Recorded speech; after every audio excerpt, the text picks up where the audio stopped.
Breaking news. Middle east లో పరిస్థితులు భారతీయుల్లో tension పెంచుతున్నాయి. యుద్ధం దెబ్బకు దేశంలో పెట్రోల్ డీజిల్ ధరలు పెరుగుతాయనే భయం ఎక్కువవుతోంది. ప్రపంచ చమురు సరఫరాకు జీవనాడి అయిన గల్ఫ్ దేశాల్లో నెలకొన్న పరిణామాలు క్రూడ్ ఆయిల్ సప్లైపై ఎఫెక్ట్ చూపిస్తున్నాయి. మరోవైపు ఆయిల్ రిఫైనరీలపై దాడులు, మరోవైపు హర్ముజ్ జలసంధిని మూసివేయడం ఆందోళనను మరింత పెంచుతోంది.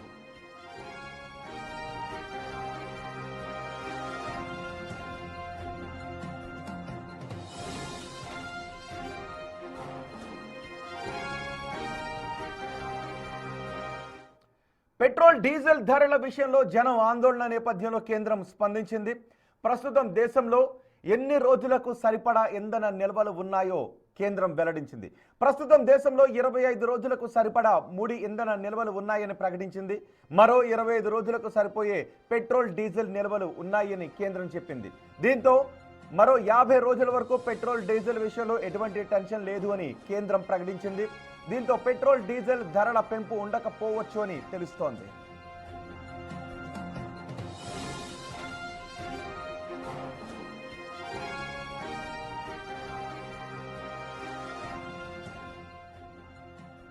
చమురు రవాణాకు హర్ముజ్ జలసంధి అత్యంత కీలకం.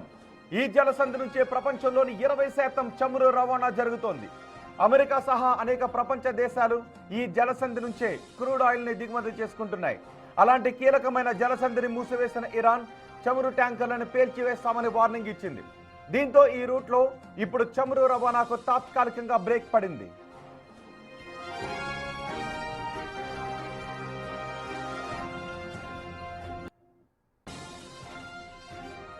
ప్రస్తుత పరిస్థితుల్లో కొన్ని రోజుల పాటు చమురు రవాణాకు బ్రేక్ పడే అవకాశం ఉంది. ఈ ప్రభావంతో క్రూడ్ ఆయిల్ ధరలు పెరుగుదల అప్పటికే మొదలైంది. ఇప్పటికే బ్యారెల్ క్రూడ్ ధర $85లకు చేరింది. ఇది మరింత పెరిగే ప్రమాదం కనిపిస్తోంది. ఈ పరిస్థితులన్నింటినీ గమనిస్తున్న భారత్ ఇతర దేశాల నుంచి చమురు దిగుమతులపై ఫోకస్ పెంచింది. ప్రస్తుతానికి నెల రోజుల పాటు పెట్రోల్ డీజిల్ ధరలలో ఎటువంటి మార్పు ఉండకపోవచ్చని తెలుస్తోంది.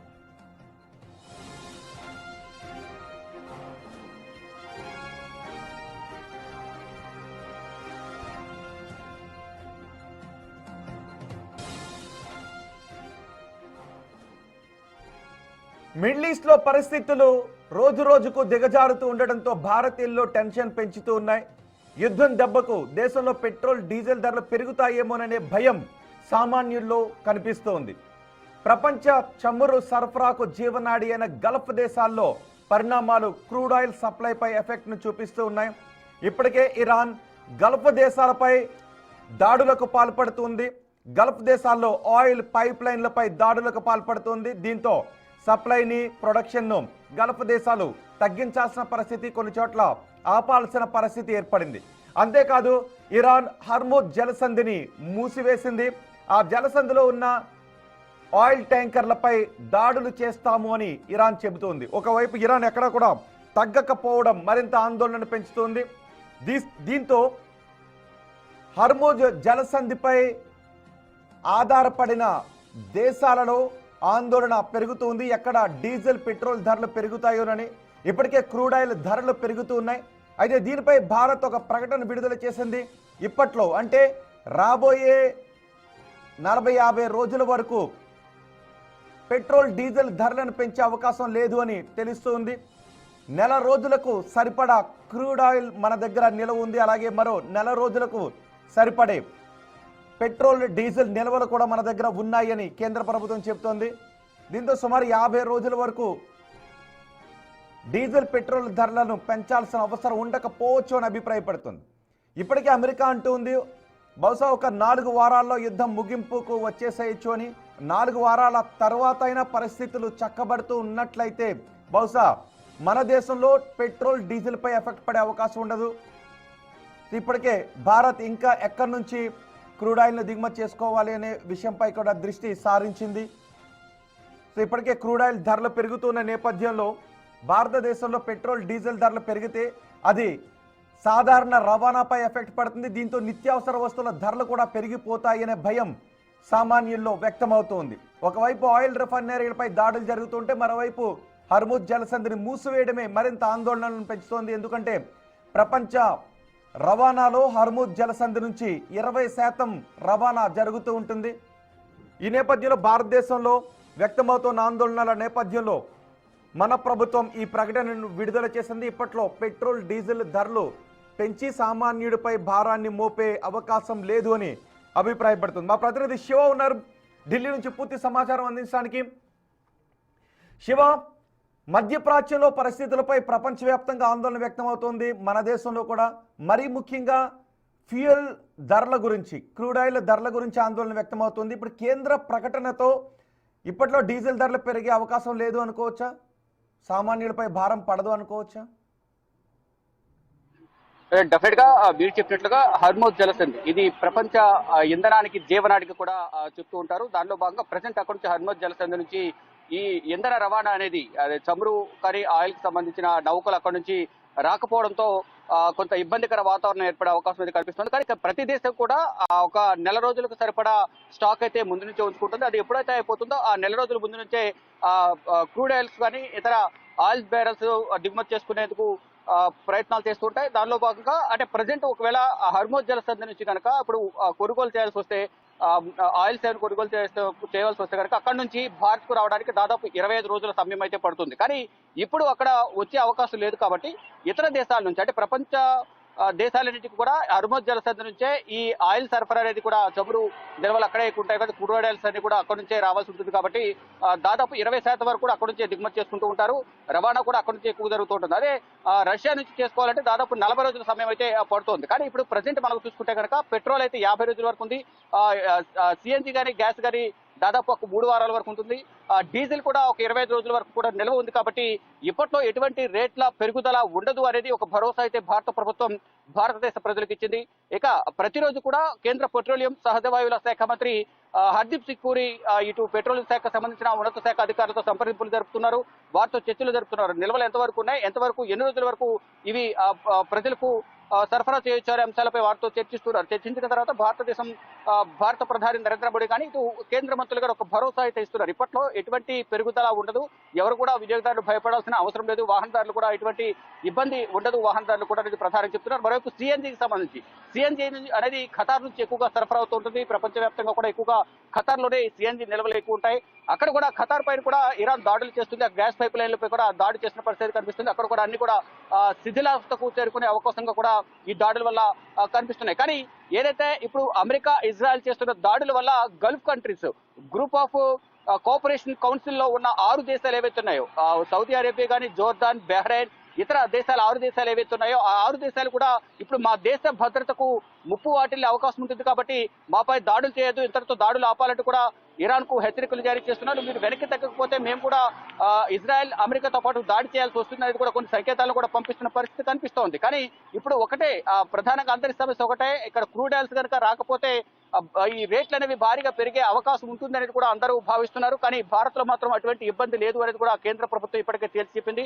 ప్రజలెవరు కూడా దీని గురించి ఆలోచించాల్సిన అవసరం లేదని చెప్పారు. అంటే మరో 3 నుంచి 5 వారాల పాటు యుద్ధం కొనసాగే అవకాశం ఉంటుంది అనేది కూడా అమెరికా అధ్యక్షుడు డొనాల్డ్ ట్రంప్ చెప్తూ ఉన్నారు. అంటే ఈ దాడికి సంబంధించి దాడులు ఆపండి, ఆపకపోతే మాత్రం మేము వెనకడుగు వేసేది లేదనేది కూడా ట్రంప్ చెప్పారు. కానీ ఇటు ఇరాన్ కూడా తమ సుప్రీంను కోల్పోయిన బాధలో ఉన్న ఇరాన్ ప్రతీకార దాడికి ప్రయత్నిస్తుంది. దానిలో భాగంగా ఇటు అమెరికాకు సంబంధించిన ఎంబసీలు ఏవైతే ఉన్నాయో ఈ పశ్చిమాసియా దేశాల్లో ఈ 6 దేశాలు గల్ఫ్ కంట్రీస్ లో ఉన్న 6 దేశాల్లో ఎంబసీ కార్యాలయాలు ఏవైతే ఉన్నాయో ఇటు కువైట్ లో కానీ, యుఏఈలో కానీ, ఇటు దుబాయ్ లో కానీ, ఇతర జోర్దాన్లో కానీ, బహ్రెయిన్ లో కానీ ఈ దేశాలన్నింటిలో కూడా అమెరికా ఎంబసీలపై దాడులు చేస్తూ నష్టాన్ని మిగిల్చే విధంగా కూడా ఇటు ఇరాన్ ప్రయత్నిస్తుంది. మరోవైపు ఇజ్రాయెల్ ప్రధాని కార్యాలయంపై కూడా ప్రధాని నెతన్యాహు కార్యాలయంపై కూడా దాడి చేసింది, అది కూడా ధ్వంసమైంది అనేది కూడా ఇరాన్ చెబుతోంది. కానీ ఇజ్రాయెల్ మాత్రం ఎక్కడ కూడా ఎటువంటి అధికారిక ప్రకటన చేయలేదు. మరోవైపు అమెరికాకు సంబంధించిన రక్షణ రంగ వ్యవస్థపై కూడా ఎయిర్ బేస్ల పైన, రక్షణ రంగ వ్యవస్థ పైన, యుద్ధ ట్యాంకర్ల పైన కూడా దాడులు చేసినట్లుగా ఇరాన్ ప్రకటించుకుంటుంది. వారికి కూడా భారీగా ఆస్తి నష్టం జరిగింది అనేది కూడా ఇరాన్ చెబుతోంది. అయితే అక్కడ దాడులు ప్రతి దాడులతో ఆస్తి ప్రాణ నష్టాలు అయితే బాగా జరుగుతున్నాయి. మరోవైపు నిత్యావసర వస్తువు అయిన ఆయిల్ అలాగే సిఎన్జి దీనిపై కూడా ఎఫెక్ట్ పడే అవకాశం అయితే కనిపిస్తోంది. ఇటు ఈ హర్మోజ్ జలసంధి ఇప్పటికే మూసివేశాము. ఇటు ఇజ్రాయెల్ చేసిన దాడి వల్ల 11 నౌకలైతే హర్మోజ్ జలసంధిలో మునిగిపోయాయి ఇరాన్కి సంబంధించి. ఇటు ఇరాన్ కూడా దాడి చేసిన నేపథ్యంలో ఇజ్రాయెల్ అమెరికాకు సంబంధించిన ఈ నౌకలు కూడా మునిగిపోయినట్టు కూడా తెలుస్తోంది. ఈ నేపథ్యంలో ఎవరు కూడా హర్మోజ్ జలసంధి వైపు ఎవరు రావద్దు, ఇప్పుడు యుద్ధం జరుగుతుంది కాబట్టి ఎవరైనా వస్తే మేము దాడి చేస్తామనేది ఇరాన్ హెచ్చరికలు జారీ చేస్తుంది. ఎక్కువ విస్తీర్ణంలో ఈ హర్మోజ్ జలసంధి అనేది ఎక్కువ భూభాగం అనేది ఈ ఇరాన్ కు అత్యంత సమీపంగా ఎక్కువ విస్తీర్ణంలో విస్తరించి ఉంది. ఎక్కువ భూభాగం అనేది ఈ జలసంధి అనేది విస్తరించి ఉంది. దానిలో భాగంగానే అక్కడి నుంచి దాడులు చేయడానికి ఇరాన్ కు ఈజీ అవుతోంది. కానీ ఇప్పుడు ప్రజెంట్ చూసుకుంటే కనుక ఈ రవాణాకు సంబంధించి ఇబ్బందులు ఏర్పడే అవకాశం ఉంటుంది కాబట్టి ఇప్పట్లో అక్కడి నుంచి నౌకలు వచ్చే అవకాశం లేదు, ఎక్కడికక్కడ స్టక్ అయిపోయి ఉన్నాయి. ఈ నేపథ్యంలోనే ప్రపంచ దేశాలని కూడా ఈ క్రూడ్ ఆయిల్ ధరలు పెరిగే అవకాశం ఉందని ప్రధానంగా భావిస్తున్నాయి. ఇక ఈ ఆయిల్ బ్యారెల్స్ ఏవైతున్నాయి, ఒక్కొక్క ఆయిల్ బ్యారెల్ అనేది 159 లీటర్లు ఉంటుంది. అంటే ముడి సరుకు, దాని నుంచి సిఎన్జి, అలాగే డీజిల్, అలాగే పెట్రోల్, ఇతర ఆయిల్స్ అనేవి దాని నుంచి డివైడ్ చేస్తారు. డివైడ్ చేసిన తర్వాత రకరకాలుగా దాన్ని క్రూడ్ ఆయిల్ ను వినియోగిస్తూ ఉంటారు. అలా అనేక బ్యారెల్స్ అనేవి ఇప్పుడు ప్రజెంట్ నిల్వ అయితే భారత్ వద్ద ఉన్నాయి కాబట్టి ఇప్పట్లో ఎటువంటి ఇబ్బంది లేదు అనేది కూడా చెప్తున్నారు. ఇక ప్రధానంగా యుద్ధం రావడానికి ప్రధాన కారణం యురేనియాన్ని శుద్ధి చేయడం ద్వారా అణు బాంబులను ప్రధానంగా ఇరాన్ తయారు చేయాలని చూస్తుంది. దాని ద్వారా విధ్వంసం క్రియేట్ చేసే అవకాశం ఉంటుంది. అదొక ఉగ్రవాద దేశం. మరొక హెజ్బుల్లా ఏదైతే ఉందో, పక్కనున్న హెజ్బుల్లా దేశం కూడా ఇరాన్ కు సమర్థిస్తూ రెండు దేశాలు కలిసి ఇప్పుడు ఇజ్రాయెల్ అమెరికా పైన దాడి చేస్తున్నాయి. ఇది హెజ్బుల్లా అనేది ప్రధానంగా ఉగ్రవాద దేశం. దానికి ఇరాన్ సపోర్ట్ చేస్తుంది కాబట్టి మేము ఈ అణు బాంబుల తయారీని వ్యతిరేకిస్తున్నామనేది ఇజ్రాయెల్ చెప్తుంది. దానిలో భాగంగా మేము దేశ రక్షణ కోసం, ప్రపంచ రక్షణ కోసమే మీ దాడులు చేస్తున్నాం తప్ప ఎక్కడ వ్యక్తిగత స్వార్థం లేదు అనేది ఇజ్రాయెల్ ప్రధాని. ముఖ్యంగా అంటే హర్మోజ్ జలసంధి నుంచి కాకుండా రష్యా నుంచి కానీ ఈ ఆయిల్ ఇంపోర్ట్స్ ను పెంచుకునే దిశగా ఇప్పుడు భారత్ ఏమన్నా ఆలోచన చేస్తుందా?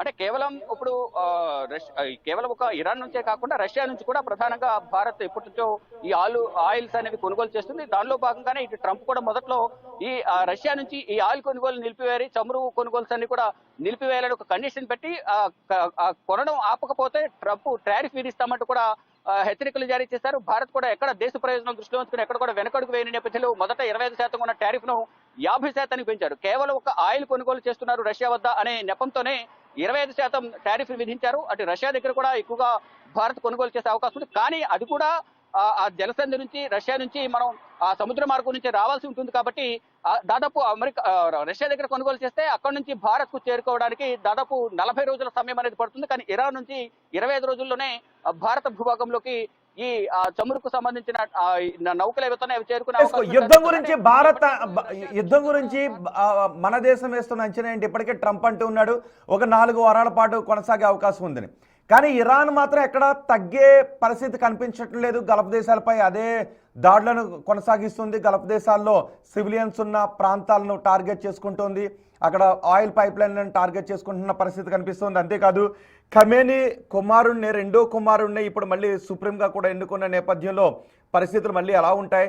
ఒక 3-4 వారాల్లో నిజంగా సర్దుమణిగే అవకాశం ఉంటుందా లేదా అన్నది కూడా క్వశ్చన్ మార్క్ కింద కనిపిస్తుంది.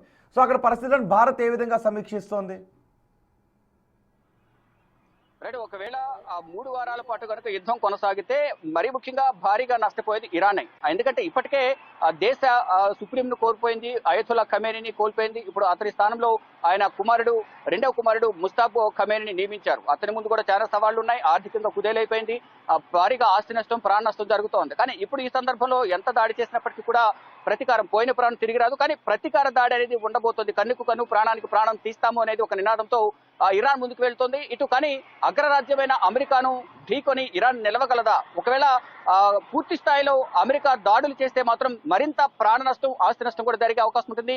కొన్ని సంవత్సరాల పాటు మళ్ళీ ఆ పునర్నిర్మాణం జరగాలంటే ఇరాన్ కొన్ని సంవత్సరాల సమయం అయితే పడుతోంది. కానీ ఎక్కడ కూడా ఎవరు వెనుకడుగు వేసే ప్రసక్తే లేదనేది కూడా ఢీ అంటే ఢీ అనే విధంగా కూడా దాడులు చేసుకుంటున్నారు. ఇటు అమెరికా అధ్యక్షుడు డొనాల్డ్ ట్రంప్ కూడా వారు కలబేరానికి వచ్చారు. కానీ మేము దాడి చేస్తాము, భీకర యుద్ధం క్రియేట్ చేసే అధునాతన యుద్ధ సామాగ్రి మా దగ్గర ఉంది, మేము వెనకడుగు వేయము అంటే వారంటూ చూస్తామంటూ ట్రంప్ చెప్తున్నారు. ఆయన అడుగుజాడలోనే ఇజ్రాయెల్ ప్రధాని బెంజమిన్ నెతన్యాహు కూడా కాలు దూతున్న పరిస్థితి కనిపిస్తుంది. ఇటు ఎక్కడ కూడా మేము కూడా తక్కువ కాదన్నట్టుగా ఇరాన్ కూడా అదే విధంగా దాడులు చేస్తున్నారు. అంటే దాడులు ప్రతి దాడులతో ఒకవేళ మరో 3 వారాల పాటు ఇదే విధంగా కొనసాగితే మాత్రం ఇరాన్ కు భారీగా నష్టం వాటిల్లే అవకాశం అయితే కనిపిస్తుంది. అట్ ద సేమ్ టైం అమెరికాకు నష్టం వాటిల్లినప్పటికీ అదొక ధనిక రాజ్యం కాబట్టి, ధనిక దేశం కాబట్టి దానికి ఎటువంటి ఇబ్బంది ఉండదు. కానీ ఇరాన్కు మాత్రం ఇప్పటికే ఆర్థికంగా కుదేలైన ఇరాన్ ఇప్పుడు మళ్ళీ యుద్ధం జరిగితే కనుక, మళ్ళీ కంటిన్యూ అయితే కనుక భారీగా ఆస్తి నష్టం జరిగే అవకాశం ఉంటుందని ప్రధానంగా వారి ఎయిర్ బేస్లు, రక్షణ రంగ వ్యవస్థపై దాడి చేస్తూ ఉన్నారు. అంటే దేశ భద్రతకు వారు భద్రత కల్పించే రక్షణ రంగ వ్యవస్థ ఏదైతే ఉందో అది కానీ, ఎయిర్ బేస్లు కానీ, ఇతర కీలకమైన స్థావరాలపై ఇజ్రాయెల్ అలాగే అమెరికా దాడులు చేస్తున్నాయి. దాని ద్వారా భారీగా నష్టం జరుగుతోంది. అంటే ఒక్క రోజు యుద్ధం చేయడానికి అమెరికాకు 7,000 కోట్లు అనేది భారత కరెన్సీ ప్రకారం ఇరాన్ పై దాడి చేసినందుకు 7,000 కోట్లు ఖర్చు చేస్తుంది ఒక రోజుకు. ఇటు కేవలం ప్రధానంగా ఇక్కడ అమెరికా 3 నుంచి 4 మిలియన్ డాలర్ల డ్రోన్స్ వినియోగిస్తుంటే, ఇటు ఇరాన్ మాత్రం ప్లాస్టిక్ డ్రోన్లను ప్రయోగిస్తుంది. 3 నుంచి 10 డాలర్లు, కేవలం 3 నుంచి 10 డాలర్లు ఓన్లీ. కానీ అక్కడ మిలియన్ డాలర్లు, అమెరికా మాత్రం మిలియన్ డాలర్లు వినియోగిస్తోంది. ఇటు ఇరాన్ మాత్రం డాలర్లు, కేవలం డాలర్లు మాత్రం 3 నుంచి 10 డాలర్ల డ్రోన్లు ఏవైతే ఉంటాయో ఆ డ్రోన్లు మాత్రమే వినియోగిస్తూ, ప్లాస్టిక్ డ్రోన్లను వినియోగించి తప్పుదోవ పట్టించే ప్రయత్నం అయితే ఇరాన్ చేస్తుంది. అంటే ఈ విధంగా ఏదైతే విధంగా మాకు నష్టాన్ని మిగిల్చారు కాబట్టి ఆర్థికంగా, అమెరికాకు కూడా అదే విధంగా నష్టాన్ని మిగిల్చాలి, ఇజ్రాయెల్కు అదే విధంగా నష్టాన్ని మిగిల్చాలి అనేది కూడా ప్రధానంగా ఇరాన్ భావిస్తోంది. దానిలో భాగంగానే ఇప్పుడు దాడులు ప్రతిదాడులతో ఆస్తి నష్టం అయితే భారీగా జరుగుతుంది. అంటే పంతానికి పోయి ఒకరిపై ఒకరు దాడులు చేసుకుంటున్నారు. దీని ద్వారా అటువైపు ఇటువైపు సైన్యం ప్రాణాలు కోల్పోతుంది, సామాన్య ప్రజలు కూడా ప్రాణాలు కోల్పోతున్నారు. అంటే ఇటు ఇరాన్ పై కూడా ఒక స్కూల్ పై దాడి చేసిన నేపథ్యంలో దాదాపు 56 మందికి పైగా కూడా స్కూల్ విద్యార్థులు ప్రాణాలు కోల్పోయారు. వారితో పాటు ఉపాధ్యాయులు, ఇతర మొత్తం 169 మందికి నేను ఒకేసారి అంత్యక్రియలు ఇరాన్ నిర్వహించింది. అంటే అక్కడ ఎయిర్ బేస్, గతంలో అక్కడ ఎయిర్ బేస్ ఉండేది, దాన్ని ఉద్దేశించి ఒక టార్గెట్ చేశాను తప్ప స్కూల్ పై మేము టార్గెట్ చేయలేదు అనేది కూడా ఇజ్రాయెల్, అమెరికా అధికారికంగా ప్రకటించాయి. కానీ వాళ్ళు కావాలని చేశారనేది ఇరాన్ ప్రతీకార దాడికి దిగుతోంది. ఏదేమైనప్పటికీ ఒక అణు ఒప్పంద చర్చలు విఫలమైన నేపథ్యంలో అమెరికా అధ్యక్షుడు డొనాల్డ్ ట్రంప్ ఒక ప్రకటన చేయడం, అణు ఒప్పంద చర్చలు విఫలమయ్యాయని ప్రకటన చేయడం, వెంటనే రంగంలో దిగిన ఇజ్రాయెల్ ప్రధాని నెతన్యాహు ఆదేశాల మేరకు అక్కడ రక్షణ వ్యవస్థ అంతా కూడా దాడి చేసిన నేపథ్యంలో మొదటి ఆ దాడిలోనే ఈ ఇరాన్ సుప్రీమో అయతుల్లా ఖమేనీ మృతి చెందడం, వారి కుటుంబ సభ్యులు, వారి భార్య కూడా ఈ దాడిలో తీవ్రంగా గాయపడి ఆసుపత్రిలో ట్రీట్మెంట్ పొందుతూ మృతి చెందారు.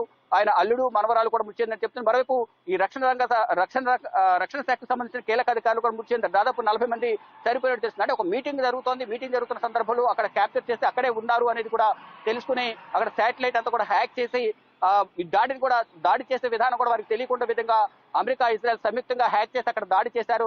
ఆ ప్రమాద దృశ్యాలు కూడా చూస్తే కనుక ప్రధానంగా మొత్తం పిండి అయిపోయినట్టు కూడా ప్రధానంగా 30 మిసైల్స్, ఒక్కొక్క మిసైల్ 1000 కిలోల మిసైల్ ను వినియోగించారు. 30 కిలోలు అంటే దాదాపు 30 కిలోల మిసైల్ ను వినియోగించి దాడి చేసిన నేపథ్యంలో అక్కడ మొత్తం కూడా ఎటువంటి ఆనవాళ్లు లేకుండా ఖమేనీ, వారి కుటుంబ సభ్యులు, మరోవైపు మొత్తం వ్యక్తిగత సిబ్బంది, రక్షణ రంగ శాఖకు సంబంధించిన అధికారులు, మంత్రులందరూ కూడా మొత్తం చనిపోయినట్లు కూడా తెలుస్తుంది. ప్రజెంట్ చూసుకుంటే కనుక 5వ రోజు ఇటు పశ్చిమాసియా దేశాలు, గల్ఫ్ కంట్రీస్ 6 దేశాలు, మరొక ఇజ్రాయెల్, అమెరికా పైన ఇరాన్ దాడులు చేస్తుంది. ఈ దాడులు ప్రతి దాడులతో ఇరాన్కే ఎక్కువ నష్టం అనేది కూడా అంతర్జాతీయ నిపుణులు భావిస్తూ ఉన్నారు. రోహిత్. రైట్ శివ, 5 రోజులుగా మధ్యప్రాచ్యం అట్టుడికి పోతూనే ఉంది. ఇజ్రాయెల్, అమెరికా చేసిన దాడులతో ఇరాన్ అతలాకుతలమవుతోంది. దీని ప్రభావం ప్రపంచ దేశాలపైన పడుతోంది.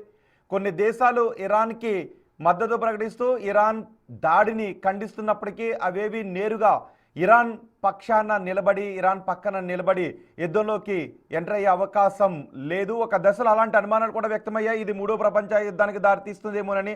కానీ 3వ ప్రపంచ యుద్ధానికి దారితీస్తుందో లేదో కానీ ప్రపంచవ్యాప్తంగా చమురు సంక్షోభానికి మాత్రం దారితీసే అవకాశం కనిపిస్తుంది. హర్ముజ్ జలసంధిపై ఆధారపడిన దేశాలలో ఈ చమురు సంక్షోభం తలెత్తే అవకాశం కనిపిస్తోంది.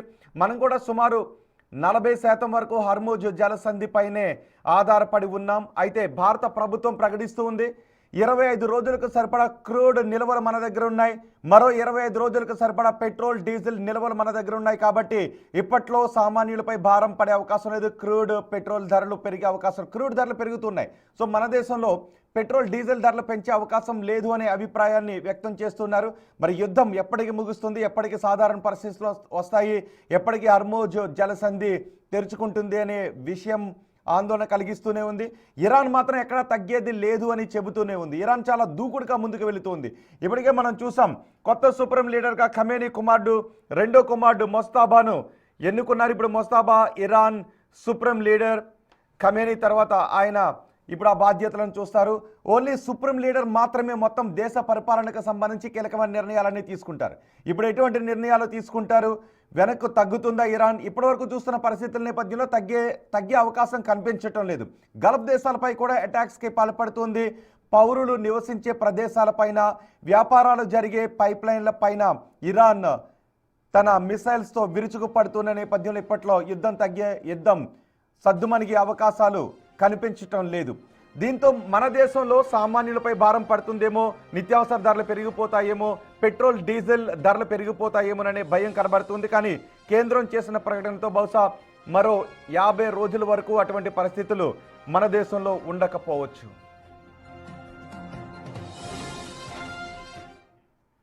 ఇక ఇజ్రాయెల్ అమెరికా దాడుల్లో మరణించిన 165 మంది స్కూల్ విద్యార్థుల మృతదేహాలకు సామూహిక ఖననానికి ఏర్పాట్లు జరుగుతున్నాయి. ఇరాన్లో దాడులు జరిగిన ప్రదేశంలో ఎక్కడ చూసినా శ్మశాన వాతావరణం కనపడుతోంది. చూడండి ఒక్కసారి, విద్యార్థుల ఖననానికి ఏర్పాట్లు చేశారు. అక్కడ ప్రొక్లైనర్లతో గుంతలు తవ్వుతున్న దృశ్యాలు మీరు చూస్తున్నారు. ముందుగా మార్క్ చేశారు, వైట్ మార్కింగ్ చేశారు, ఆ తర్వాత గుంతలు తవ్వుతూ ఉన్నారు. ఆ ప్రదేశాన్ని చూస్తూ ఉంటేనే, ఆ విద్యార్థుల ఖననానికి జరుగుతున్న ఏర్పాట్లను చూస్తూ ఉంటేనే చాలామంది మానవతావాదుల హృదయాలు ద్రవించిపోతున్నాయి. వాళ్ళ కుటుంబ సభ్యులు, చిన్నారులు, పైగా స్కూల్పై జరిగిన దాడిలో ప్రాణాలు కోల్పోయిన చిన్నారుల కోసం, ఖననం కోసం తవ్వుతున్నటువంటి గుంతలవి. అవేవో ఒక బిల్డింగ్ బ్లాక్స్లా కనబడుతూ ఉన్నాయి లాంగ్ షాట్లో, ఏరియల్ వ్యూలో. కానీ అక్కడే ఇరాన్లో ఇజ్రాయెల్ అమెరికా దాడుల్లో చనిపోయిన చిన్నారుల, విద్యార్థుల ఖననానికి చేస్తున్న ఏర్పాట్లకు సంబంధించిన దృశ్యాలు. ఇరాన్ దక్షిణ ప్రాంతంలోని మినాబ్ నగరంపై జరిగిన క్షిపణి దాడిలో ఓ పాఠశాలకు చెందిన దాదాపు 165 మంది విద్యార్థులను చనిపోయారు. పాపం వాళ్ళకి యుద్ధంతో ఎటువంటి సంబంధం లేదు, అణు పరీక్షలతో ఎటువంటి సంబంధం లేదు, ఇరాన్ ఇజ్రాయెల్, ఇరాన్ అమెరికా మధ్య విభేదాలతో ఎటువంటి సంబంధం లేదు. విద్యార్థులు వాళ్ళంతా, అలాంటి విద్యార్థులు 165 మంది విద్యార్థులు చనిపోయారు. ఆ సమయంలో వాళ్ళంతా స్కూల్లో పుస్తకాలతో కుస్తీ పడుతున్న సమయంలో ఇజ్రాయెల్ వేసిన మిసైల్ 165 మంది విద్యార్థులను ప్రాణాలను తీసేసింది. ఇప్పుడు వాళ్ళందరినీ, ఒకే స్కూల్లో చదివే వాళ్ళందరినీ ఒకే చోట ఖననం చేయడానికి చేస్తున్న ఏర్పాట్లు చూస్తూ ఉంటే వాళ్ళ కుటుంబ సభ్యుల కళ్ళల్లో నుంచి కన్నీరు ఆగడం లేదు. అవేవో కూలిపోయిన ఇల్లు కాదు, స్కూల్ బిల్డింగ్ కూలిపోవడంతో ఇజ్రాయెల్ జరిపిన దాడిలో ఆ స్కూల్లో ఉన్న విద్యార్థులు చనిపోవడంతో వాళ్ళందరినీ ఖననం చేయటానికి తవ్వుతున్న గుంతలవి. ప్రొక్లైనర్లతో సామూహిక ఖననానికి గుంతలు తవ్వుతూ ఉన్నారు. యుద్ధం మిగిల్చే విషాదం ఎలా ఉంటుందో ఆ ఒక్క దృశ్యం చాలు. వాళ్ళందరూ యుద్ధంలో పాల్గొన్న సైనికులు కాదు, కేవలం స్కూల్లో చదువుకుంటున్న విద్యార్థులు. ఇజ్రాయెల్ జరిపిన దాడిలో ఇరాక్లో మరణించిన విద్యార్థులను ఆ గుంతల్లో పూడ్చిపెట్టడానికి కనీసం వాళ్ళందరినీ కుటుంబ సభ్యులు తీసుకుని వెళ్ళి అంత్యక్రియ నిర్వహించడానికి అవకాశం లేని పరిస్థితులు. అందుకే సామూహిక ఖననాలకు ఏర్పాట్లు చేస్తున్నారు. వారందరినీ ఖననం చేసేందుకు సామూహిక సమాధులు తవ్వుతున్న దృశ్యాలు వైరల్గా మారాయి. ఈ ఫోటోని ఇరాన్ విదేశాంగ శాఖ మంత్రి అబ్బాస్ అరాగ్చి తన ఎక్స్ ఖాతాలో పోస్ట్ చేశారు. ఒక బహిరంగ ప్రదేశంలో 4-5 వరుసల్లో ప్రొక్లైనర్లతో ఈ సమాధులను తవ్వడం అందులో స్పష్టంగా కనిపిస్తోంది.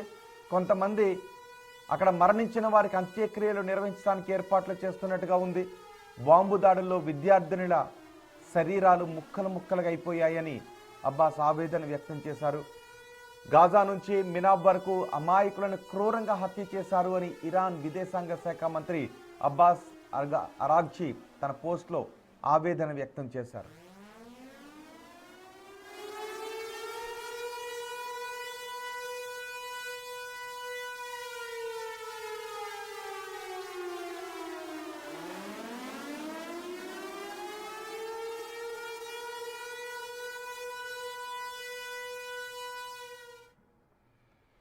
ఇండియాలో వంటగదులకు ఇరాన్ మంట తగులుతోంది. పశ్చిమాసియాలో యుద్ధం సెగ మన మీద పడుతోంది. మనం నిత్యం వాడే కందిపప్పు మొదలుకొని పండగల్లో ఉపయోగించే జీడిపప్పు వరకు ధరలు పెరగబోతున్నాయి. ఎక్కడో యుద్ధం జరిగితే ఆ ప్రభావం మనపై ఉండటానికి కారణాలేంటో చూద్దాం.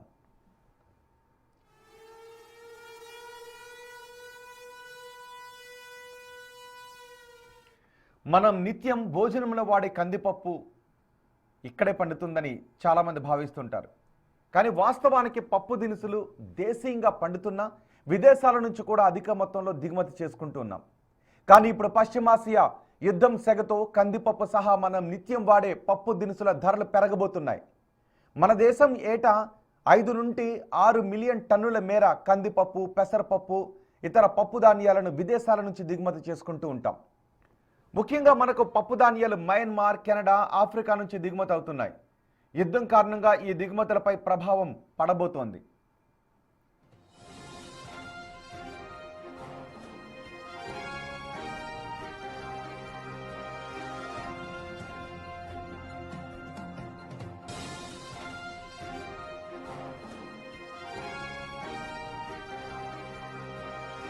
అంతర్జాతీయ ఉద్రిక్తతల వల్ల మనకు దిగుమతి అయ్యే పప్పు దినుసుల రవాణాకు అంతరాయం ఏర్పడే అవకాశం ఉంది. అలా వీటి రవాణా దీర్ఘకాలం ఆగినా, రవాణా వ్యయాలు పెరిగినా ఆ భారం పప్పు ధరల రూపంలో మనపై పడే అవకాశం ఉంటుంది. ఇజ్రాయెల్ ఇరాన్ యుద్ధ నేపథ్యంలో రవాణా, బీమా ఖర్చులు భారీగా పెరగబోతున్నాయి. ఈ భారం అంతా కొనుగోలుదారులకు బదిలీ అవుతుంది. దీంతో రీటైల్ ధరలు పెరిగే అవకాశం ఉంటుంది అనే ఆందోళన వ్యక్తమవుతోంది.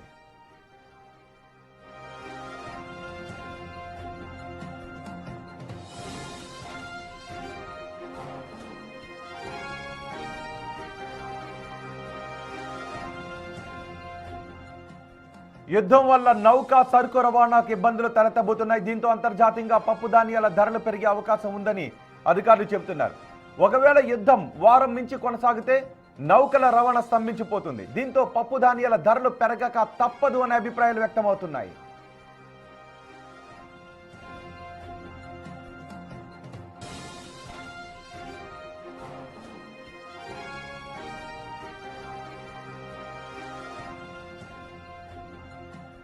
ఆఫ్ఘనిస్తాన్, పాకిస్తాన్ మధ్య కూడా యుద్ధం కొనసాగుతోంది. దీని ప్రభావం కూడా మనపై పడుతోంది.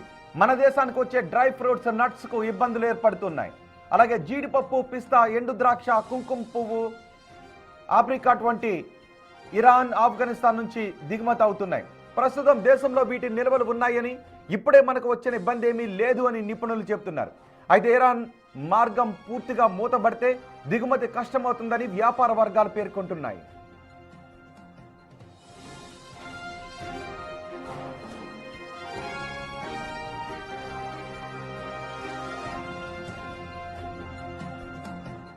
మమ్రాబాదం కిలో గత అక్టోబర్లో 1800 రూపాయలు ఉండగా ఇప్పుడు అది 2800 రూపాయలకు చేరింది. ఇరానీ పిస్తా ధర కిలోకి 840 రూపాయల నుంచి ప్రస్తుతం 1300 రూపాయలకు ఎగబాకింది. ఇరానీ ఆప్రికాట్ ధర డిసెంబర్లో 750 రూపాయలు ఉంటే ఇప్పుడు వాటి ధర 1400 రూపాయలకు చేరింది.